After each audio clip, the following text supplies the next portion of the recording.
Alam nyo bang sa karagatan ng Pilipinas, may lugar na mas malalim pa kaysa taas ng Mount Everest? At ito ang isa sa pinakamalalim na bahagi ng mundo, ang Cotabato Trench. Nito nga lang pong Lunes ay gumalaw ito na nagdulot ng ayon po sa PHIVOLCS ay ang maituturing na the big one na lindol sa Mindanao.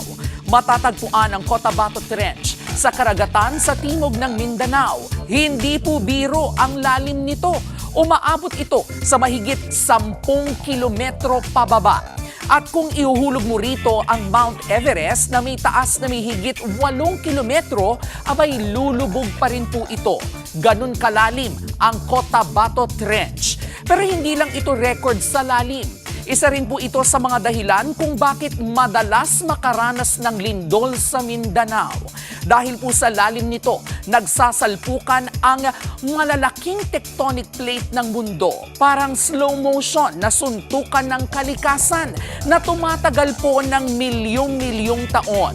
Kapag gumalaw ang mga tectonic plate, naglalabas ito ng enerhiya na kayang magdulot ng malalakas na lindol. Kaya po maraming pagyanig sa katimugang Pilipinas ang iniuugnay ng mga sayentipiko sa galaw ng Cotabato Trench. At dahil nasa ilalim ng dagat ang trench, may posibilidad din po itong magdulot ng tsunami kapag malakas ang lindol. Kaya isa ito sa mga lugar na mahigpit na binabantayan ng mga eksperto. At sa sobrang lalim po nito, wala nang sikat ng araw na nakakarating sa pinakailalim. Isang madilim, malamig at halos hindi pa lubusang natutuklasang mundo.